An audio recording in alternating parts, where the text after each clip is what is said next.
Bismillahirrahmanirrahim. Di Assalamualaikum warahmatullahi wabarakatuh.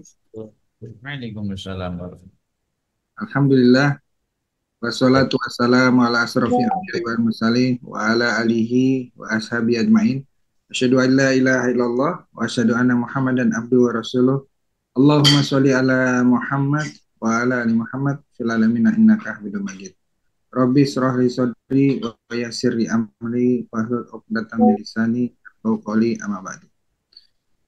Alhamdulillah bersyukur kehadirat Allah pada malam hari ini kita dapat berjumpa kembali dalam hal makanan Jumat malam dalam suasana hari raya Idul Adha. Kalau di Indonesia sudah tadi pagi, saya salah. Kalau di Hong Kong, insya Allah besok mudah-mudahan semua dimudahkan dilancarkan oleh Allah. Dan dalam suasana takbiran dan di kami pun tadi masih tetap setelah habis sholat kita tetap mengucapkan takbir, eh, takbir hari raya. Karena kan kalau takbir Idul Adha kan lebih meriah sampai dengan hari tasrik kita masih setelah habis sholat kita biasanya melaksanakan takbir juga.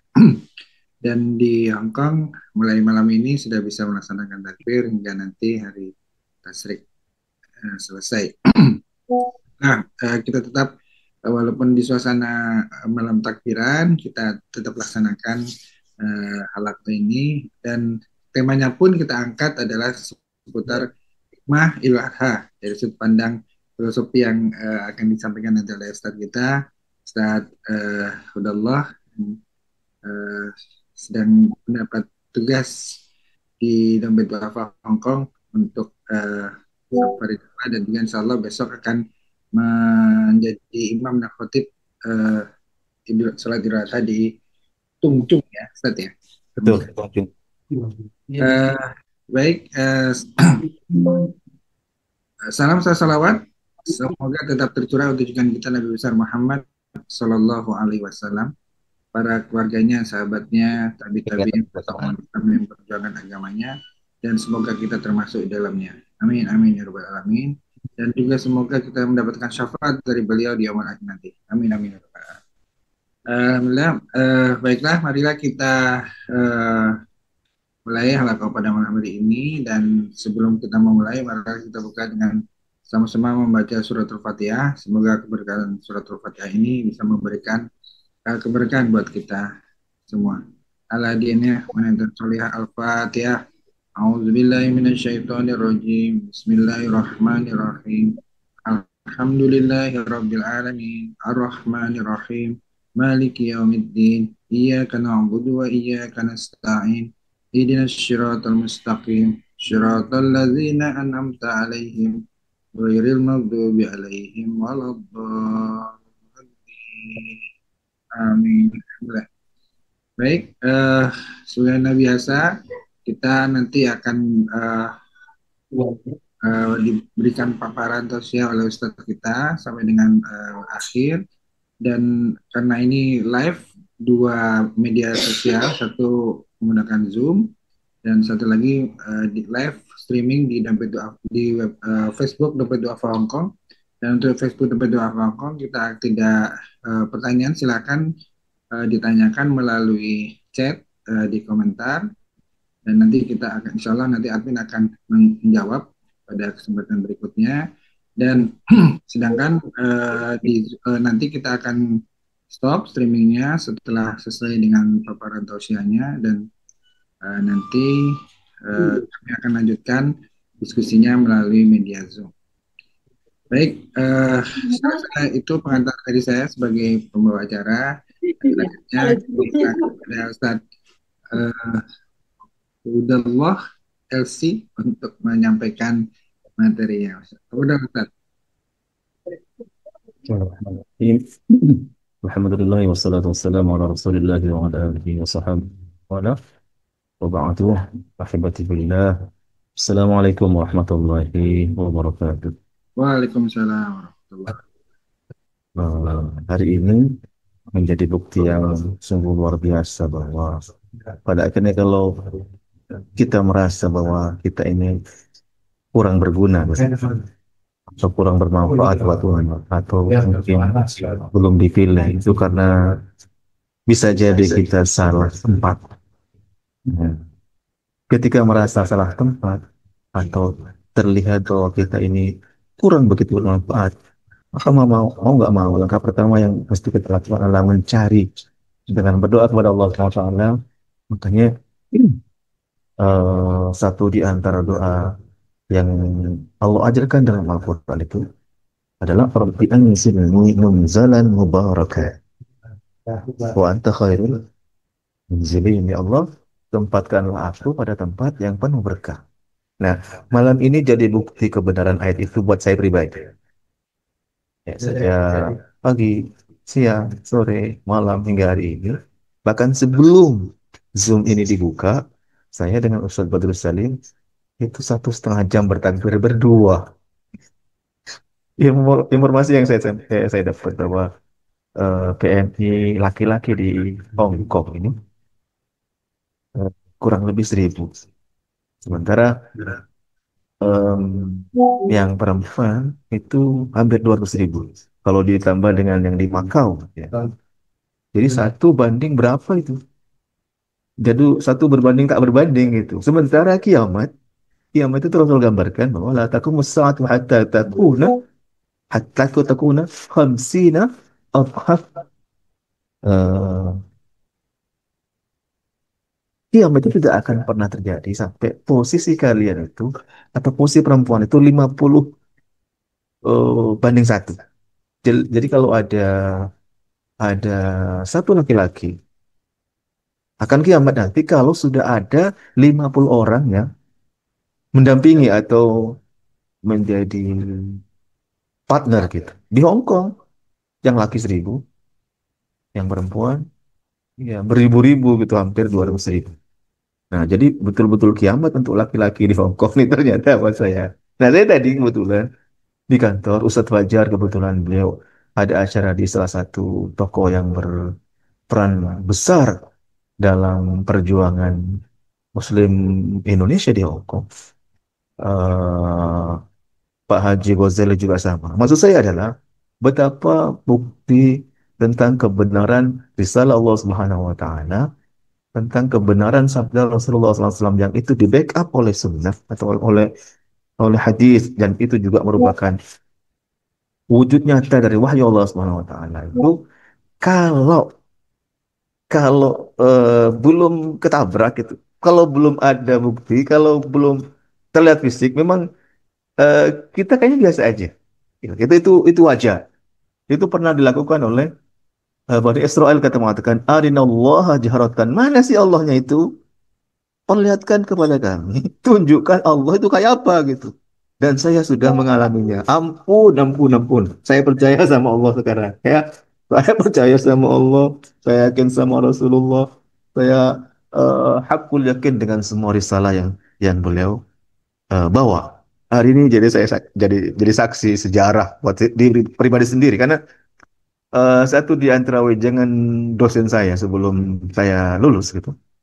Beliau katakan, eh saya teta'alam bahwa engkau itu akan belajar justru ketika kamu dapatkan ijazah. Jadi ketika belum dapat ijazah itu waktu waktu itu masih ya, anggap saja ini masih online.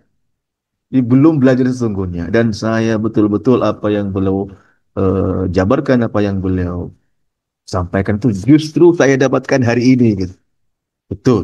Dan hari ini saya sengaja mengajak tim atau partner sekaligus sparring, karena kami belajar di tempat yang sama, kemudian dididik di tempat yang sama, di kamar yang sama, Ustadz Badrul Slamin, untuk membackup suara saya yang habis dari tadi gitu ya. Jadi kalaupun malam ini ada banyak kekurangan karena memang suaranya sudah habis. Nah, baik. Saya mulai dari situ tadi.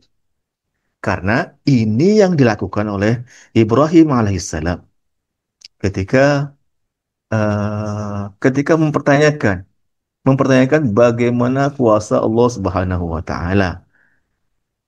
Eh, eh, Kurang lebih, emang kamu nggak yakin Ibrahim tentang kekuasaan Allah? Ah, apa kata Ibrahim alaihissalam? Liyatma'inna qalbi.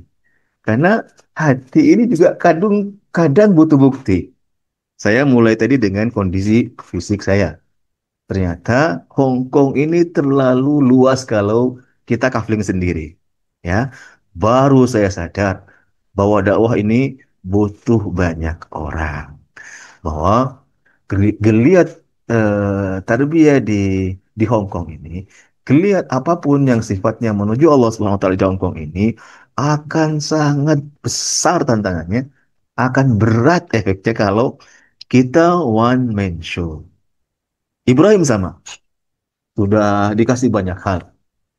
Jadi ketika dia ingin buktikan kekuasaan Allah Subhanahu wa taala, dia baru sadar sesadar-sadarnya ketika dia diperintahkan untuk menyembelih, kemudian potongan-potongan daging itu dia antarkan ke berbagai macam puncak bukit, dan ketika Allah katakan pun, maka baliklah dia dengan senyawa-nyawanya. Itu kasus Ibrahim yang sama, yang akan kita tarik ke momen Dzul Hijjah yang akan kita rayakan besok dengan Idul Adha. Baik. Idul Adha ini terlalu besar bahasanya. Kalau untuk momen diskusi sesingkat malam ini, dan kondisi yang fisik yang juga sudah mulai kurang seperti ini, ingin saya ajak ke satu titik saja. Di surat Al-As-Saffat ayat 102-an itu Allah mengatakan, "A'udzubillahi minasyaitonir rajim. Falamma balagha ma'ahu as-sa'ya qala ya bunayya inni ara fil manam anni azbahuka fanzur madza tara." Qala ya abati if'al ma tu'maru satajiduni insyaallahu minas sabirin. Saya lihat ini Kang Adi cerah sekali malam ini.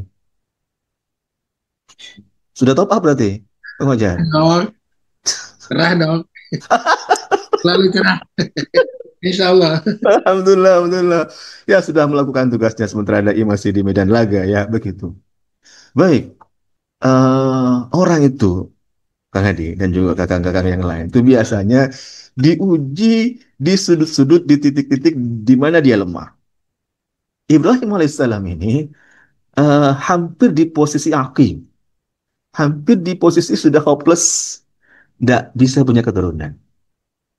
Ya, para para peneliti mengatakan bahwa kalaupun ada orang tercantik, ya, tercantik di dunia itu, yang pertama itu Hawa, ya, ibunda kita Hawa. Jadi gambaran tentang manusia purba yang jalannya bungkuk, yang wajahnya seram, yang tidak berpakaian, itu adalah gambaran-gambaran sadis tentang eh, kebenaran kebenaran fakta, karena khalaqallahu Adam fil jannah. Allah ciptakan langsung Adam itu di surga. Dan gambarannya ketika Allah ciptakan itu full lengkap dengan pakaiannya. Nah, falamma dzaqas syajara, begitu dia melanggar, lihat, badat lahuma sau'atuhuma, baru pakaiannya lepas. Gitu ya. Jadi sebenarnya ketika Allah ciptakan sudah lengkap pakaiannya. Tapi karena Adam sendirian, terlepas dengan semua fasilitas di surga, Allah kemudian ciptakan Hawa untuk bikin dia tenang. Pertanyaannya adalah, kenapa gambaran tentang manusia purba itu kotor, serem, jelek, compang-camping? Ya karena kita salah memilih. Nanti mungkin Prof. Fatwa Firdaus bisa bisa nambahin lah tentang fatwa penciptaan, bukan fatwa, fakta penciptaan dan sebagainya.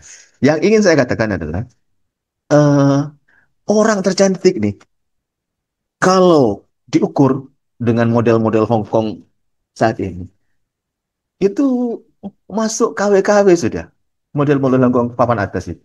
Iya, reject-reject semua itu. Karena yang paling cantik itu adalah ibunda kita, Hawa. Nah, kemudian para peneliti mengatakan, di bawahnya, di bawah ibunda kita, ada seorang perempuan bernama Sarah. Ya, itu bahasa Arabnya Sarah. Sangat menyenangkan. Menyenangkan sekali. Dilihatnya saja itu, ya kalau kita mungkin semaput lah bahasa Jawanya. Pingsan saking cantiknya. Itu yang menjadi istri dari Ibrahim alaihissalam. Jadi orang tercantik kedua setelah ibunda kita Hawa. Jadi yang sekarang-sekarang ini pakai skincare, pakai apa-apa, Anda salah gitu. Menstandarkan kecantikan. Karena kecantikan sebenarnya itu kecantikan jiwa. Dan itu dibuktikan oleh ibunda kita Sarah, istri Ibrahim, dan ibunda kita Hawa. Yang jadi kendala adalah sudah lama menjadi suami istri. Ah, Alhamdulillah bro. Sudah lama menjadi istri, Allah uji Nabi kita, Ibrahim alaihissalam, yang akan menjadi topik malam ini, itu tidak punya putra. Nah, ini ujian pernikahan ya. Ujian pernikahan. Tidak punya putra. Nah, karena kecantikan yang luar biasa itu, ketika beliau, Ibrahim alaihissalam dan Sarah ke Mesir, itu karena kebetulan rajanya itu mata keranjang. Nah, dia bilang, wah ini baru. Dia punya punya kebiasaan, kalau yang datang sama dia ngaku suami, maka dia akan dibunuh. Ketika yang ngaku, atau ketika yang datang sama wanita yang di tag atau wanita yang diincar oleh penguasa Mesir saat itu, ngaku saudara, maka dia akan dibiarkan. Dan Ibrahim tahu itu. Maka ketika ditanya, siapa kamu? Ibrahim menjawab, aku saudaranya. Walaupun maksud hati dalam Ibrahim itu adalah saudara seiman karena cuma dua orang itu yang beriman. Nah, ujian pernikahan kedua orang soleh ini tidak punya anak. Maka setelah kasus kasus eh, apa namanya? Kasus tidak bisanya nyentuh dari penguasa Mesir kepada Sarah ini, beliau langsung, bukan beliau sih, penguasa Mesir ini kemudian menghadiahkan Hajar. Hajar ini seorang budak yang diberikan kepada Sarah, ibunda kita, sebagai ganti atas ketidaknyamanan yang beliau atau yang penguasa Mesir ini lakukan. Singkat cerita, karena sudah lama tidak punya anak, mungkin banyak faktor bisa jadi perempuannya tidak nyaman gitu. Akhirnya Sarah menyarankan Ibrahim untuk menikahi budaknya, Hajar. Terjadi pernikahan dan singkat cerita dari rahim Hajar inilah kemudian muncul atau lahir ayah kita Ismail alaihissalam. Nah, ditunggu lama, dikira tidak bisa punya anak. Begitu punya anak, kemudian Allah mengatakan, sekarang saatnya untuk menguji loyalitas kamu kemana. Ini ini menambah bahasa saya tentang loyalitas di pertemuan kita yang kemarin yang pertama. Apakah betul engkau tunduk padaku atau cinta itu sudah mulai mendua ketika engkau ketemu dengan anakmu? Nah, bingung kan? Karena datangnya perintah itu di saat Ismail sudah mulai menunjukkan tanda bahwa dia bisa bantu abahnya. Makanya bahasan Allah itu falamma balagha ma'ahu sa'ya. Ketika Ibrahim melihat ini anak sudah mau dan bisa untuk diajak gandeng jalan. Untuk bekerja, untuk bantu sedang sayang-sayangnya kalau bahasa anak kita sekarang gitu ya. Falamma balagha ma'ahu sa'ya. Ketika Ismail sudah dalam posisi mandiri. Mungkin kita balik yang paling gampang, yang paling mudah itu. Ketika dia sudah bisa dilepas, ketika dia sudah tidak perlu dikhawatirkan, di situ Allah uji Ibrahim sekali lagi. Untuk menunjukkan apakah kecintaannya itu, loyalnya itu hanya kepada Allah, atau mungkin sudah berkurang pudar ketika muncul apa yang dia cita-citakan di awal. Biasa itu laki-laki, tahu semua ya. Kalau sudah tidak punya anak, itu kejantanannya itu dipertanyakan. Dalam arti, kok bisa itu nggak punya putra dan sebagainya. Jadi merasa kurang jantan sebagai seorang laki-laki. Nah, di situ. Jadi kalau ada orang yang lewat atau bebas, kemudian lulus dari ujian harta, biasanya dia lemah di wanita. Begitu, Bro ya? Oke, kalau saya nggak begitu paham. Oke. Nah, orang-orang yang tidak silau dengan kekuasaan, biasanya gitu ya, lemahnya harta. Nah, harta saya aman.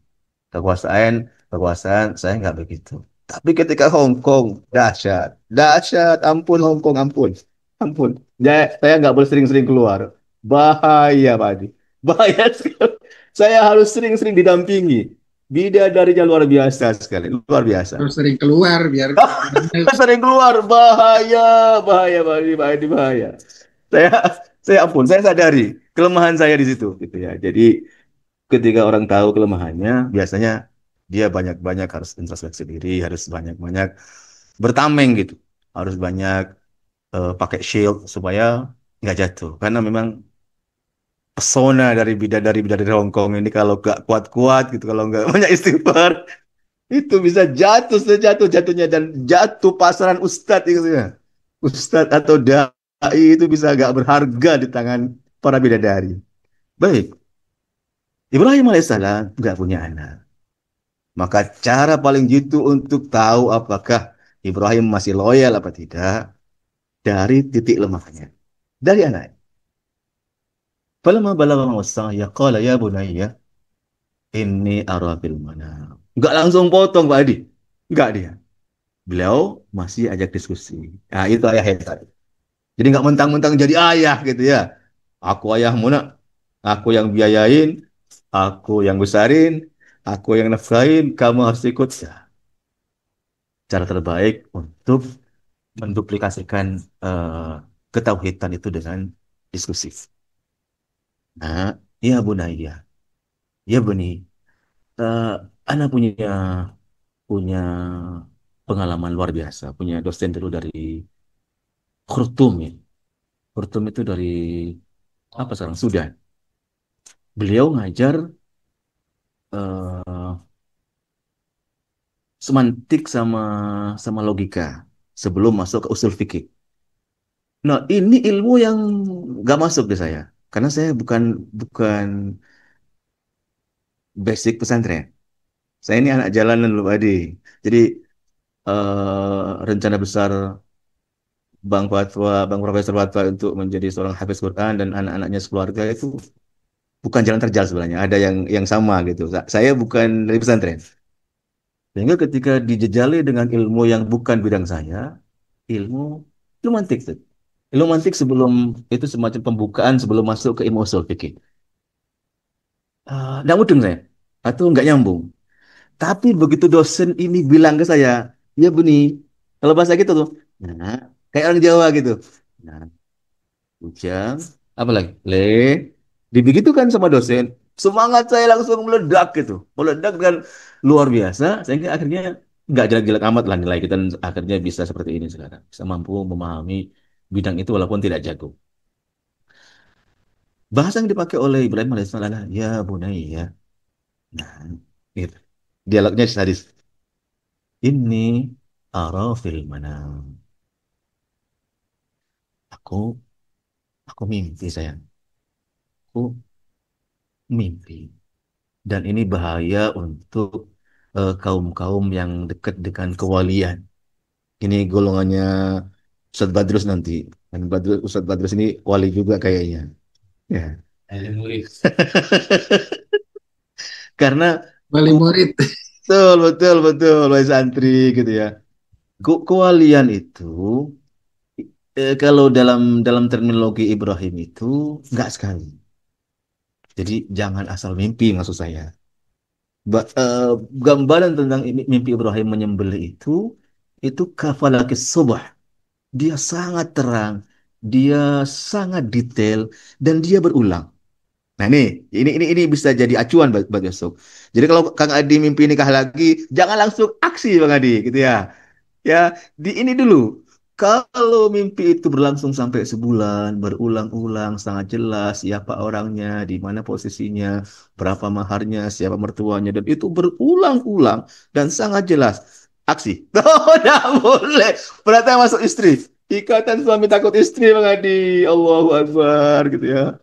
Jadi mimpi-mimpi seperti itu yang bisa dijadikan oleh sebagian orang itu untuk menjadi alasan melakukan tindakan itu perlu dipertanyakan.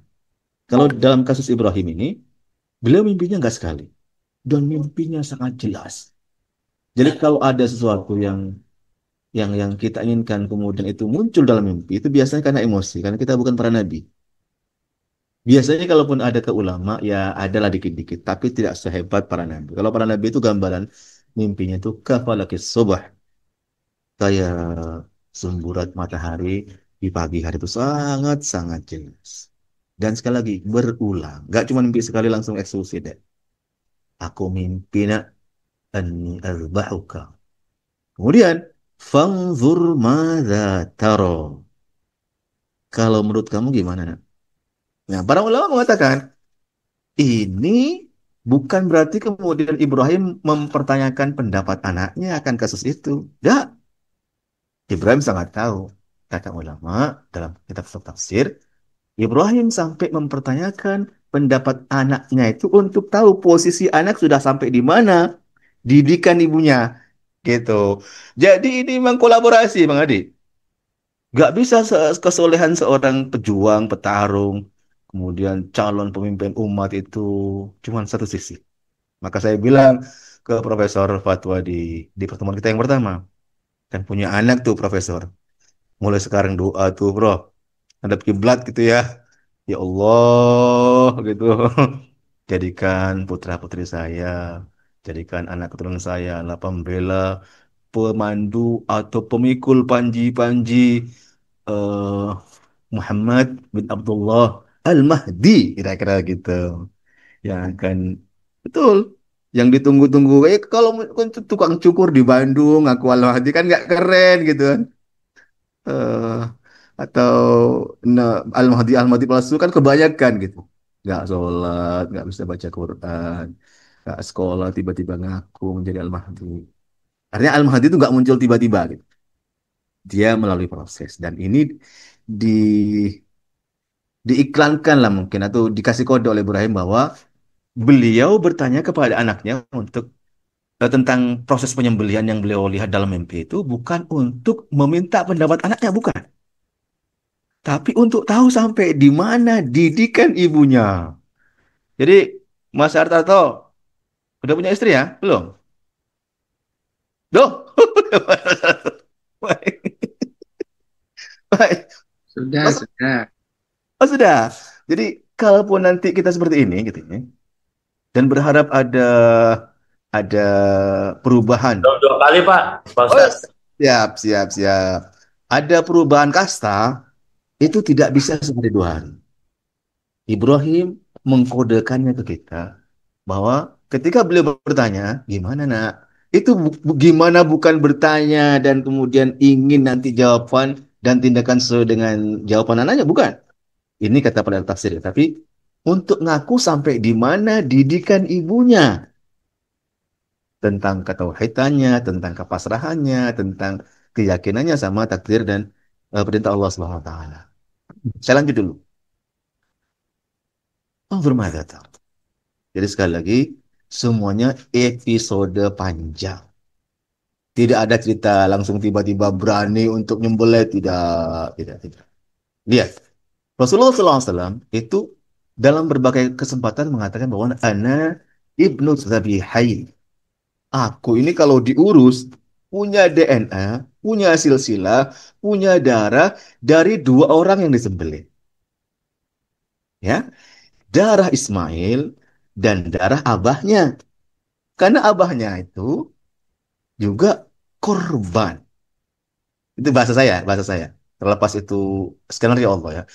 Korban yang akan disembelih sebenarnya karena saking hebatnya kakeknya Abdullah atau Abdul Muthalib yang memang udah saking senengnya berkurban walaupun masih di jahiliyah sampai bilang jangan onta gitu.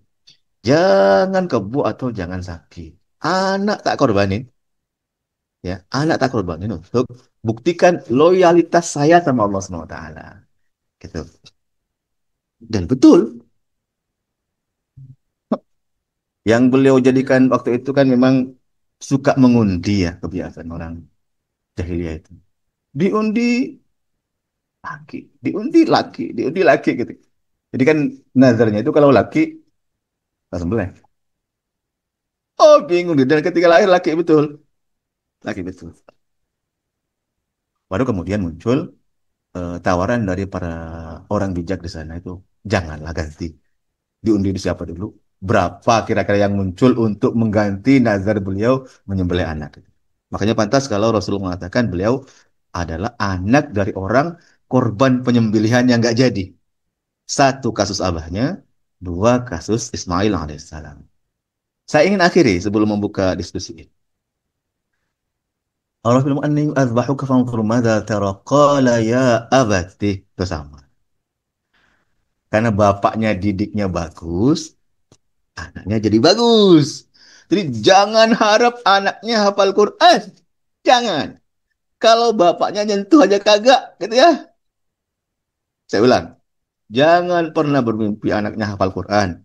Kalau bapaknya ngorok, ibunya nggak puasa, abahnya nggak berdoa, ibunya shopping aja kerjanya gitu. Jangan harap. Itu panjang sekali ceritanya, ya. Panjang sekali. Didikan ibu, kemudian kokohnya pondasi. Karena yang paling banyak, ini juga pelajaran nih buat Kang Adi yang jangan coba-coba istri lagi gitu kalau belum siap gitu. Belum siap waktu, belum siap dana, belum siap manajemen gitu. Ibrahim alaihissalam kan istrinya nggak satu. Tapi dia tahu ketika dia tinggalkan istrinya, istrinya sudah dalam keadaan itu full gitu.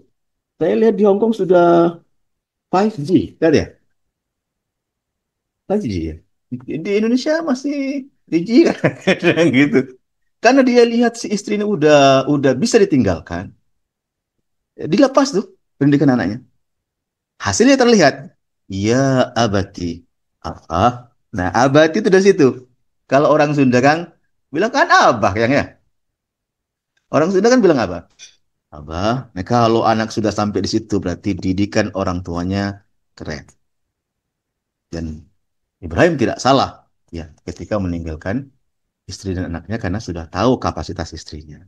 Si anak ketika ditanya oleh abahnya tentang tafsir mimpi abahnya yang menyembelih dirinya, dia katakan, ya abati abah, if'al ma tu'mar. Lakukan saja. Monggo kerso, apa yang perintahkan Allah SWT itu pasti betul. Satajiduni insya Allah. Tetap, ini anak, sandarkan keberaniannya, sandarkan keikhlasannya pada masyiatullah.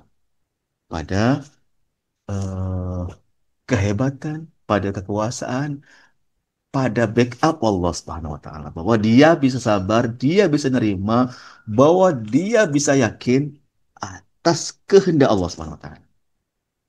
Insya Allah. Beliau katakan saking tawadunya minas sabirin di antara orang-orang yang sabar. Itu sekedar pemantik dari diskusi malam ini. Tapi yang ingin saya sampaikan tentang korelasi antara ayat ke 102 dari surat As-Saffat ini dengan haji adalah satu di antara wajib haji. Bagi kan haji itu ada tiga ya. Untuk mereka yang kiron, untuk mereka yang tamatu, memang harus ada dam atau harus darah yang mengalir. Darah yang mengalir ini tidak jauh berbeda urusannya atau reverse-nya kepada kasus penyembelihan Ismail yang Allah kemudian ganti dengan bidhibhin azim. Dengan sembelihan yang sangat-sangat besar. Ya. Ini butuh butuh Jumat sebelahnya Pak, karena ada kaitannya dengan yang akan datang gitu kan. Tapi yang ingin saya katakan adalah untuk melahirkan generasi yang punya semangat haji atau yang lahir dari rahim-rahim ya. Rahim-rahim apa namanya? Prosesi haji. Salah satunya dengan penyembelihan atau dam kalau kalau untuk para jemaah haji sekarang adalah kolaborasi. Tidak mungkin hukum Mendel itu ada. Ya, kalau kemarin saya katakan tentang tentang hadis walaupun hadisnya tidak sahih ya. Itu hadis masih di bawah sahih. Ya Hasan riwayat Imam Tirmidzi bahwa al-araqu dasas. Bahwa hak hukum Mendel, bahwa titisan. Ya, kata Rasulullah SAW, Ana ibnu Dzabihain. Aku ini masih punya darah. Silsilahku ini masih nyambung dengan dua orang yang pernah masuk dalam sejarah, pernah akan disembelih ayah.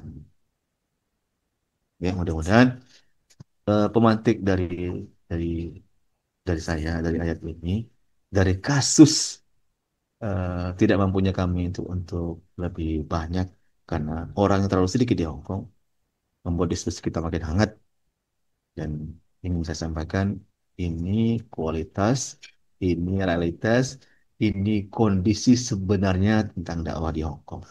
Mudah-mudahan jadi barometernya akan jadi eh, pemicu nanti untuk me- memilih strategi selanjutnya supaya dakwah di Hong Kong bisa lebih bagus lagi. Saya akhiri subhanakallah Muhammad wa asyhadu an la ilaha illa anta astaghfiruka wa atubu ilaik. Mudah-mudahan kita menjadi orang-orang yang semangatnya mirip dengan Rasulullah ketika mengatakan ana ibnu Labihain. Ana adalah silsilah. Ana adalah ana adalah pewaris. Ana adalah penyambung perjuangan dari dua orang yang pernah pasrah. Bukan cuma harta yang kita kirim ke Palestina, tapi bahkan kalaupun perjuangan itu minta nyawa, nah, saya kan cuma suara tadi Kang Adi, suaranya habis, udah nyerah gitu ya. Jadi semangatnya adalah semangat berkorban, semangat untuk memberikan yang terbaik, semangat untuk beyond, semangat untuk nembus batas, semangat untuk yakin bahwa ketika Allah pilih kita di Hong Kong, ya, ketika Allah sudah pilih kita di posisi tertentu, itu Allah sudah atur semuanya. Allah sediakan sumber-sumbernya. Allah bukakan pintu-pintunya. Masalahnya, ada yang tahu tempatnya, ada yang ngerti kuncinya, ada yang perlu berguru lah Kang Adi, atau bertanya gitu ya. Atau ada yang minta dibukakan auranya gitu, kayak Pak Haji Ghazali gitu kan. Pinter dia gitu ya. Saya diajarkan banyak hal di kantor berapa itu apa. Bukan begitu ya Bang Haji ya. Saya kira kita bisa lanjutkan di diskusi. Saya ditemani oleh Pak Haji Ghazali, ada Pak Ustadz Badrus Salim. Insya Allah posisi diskusi kita akan makin hangat. Insya Allah. Baik, Assalamualaikum warahmatullahi wabarakatuh. Waalaikumsalam warahmatullahi wabarakatuh. Alhamdulillah. Insyaallah. Ternyata dari ibadah kurban ini, dari dialog antara Nabi Ibrahim dengan Nabi Ismail alaihissalam ini, eh, ada unsur parenting di situ sebenarnya ya. Bagaimana seorang ayah berdialog dengan anaknya, walaupun hal tentang sesuatu hal yang mungkin berat dan kualitas eh, anak ini, didik ini, mana sebagai seorang orang tua, sebagai ibu, mendidik anaknya sehingga dapat menjadi kualitas eh, seperti Nabi Ismail. Assalamualaikum. Jadi perlu pendalaman mungkin. Kemudian bagaimana juga Nabi Ibrahim sebagai seorang ayah dalam memberikan parenting itu tidak menggunakan apa sih, atau ke ke kekuasaannya sebagai seorang kepala rumah tangga, sebagai seorang ayah untuk memaksakan kehendak, tapi ada dialog dulu, ada diskusi dulu, sehingga akhirnya eh, hal-hal yang sifatnya krusial itu bisa disampaikan dengan sebaik-baik. Ini satu pelajaran berharga yang bisa kita ambil pada malam hari ini. Itu ayat dari surat Al-Saffat ayat 102 yang ini menjadi sebuah referensi untuk bagaimana proses ketika awal kita melakukan penyembelihan. Seharusnya dalam mimpi itu adalah yang disebut adalah Ibrahim alaihissalam. Baik, alhamdulillah, mudah-mudahan apa yang disampaikan oleh Ustaz tadi bisa bermanfaat bagi semua. Untuk teman-teman yang di Facebook Dompet Duafa Hongkong, terima kasih atas perhatiannya, dan mudah-mudahan apa yang sudah disampaikan ini bisa bermanfaat bagi kita semua. Dan berdiri untuk yang teman-teman di Facebook Dompet Duafa Hongkong, kami akan lanjutkan diskusi di media Zoom. Assalamualaikum warahmatullahi wabarakatuh.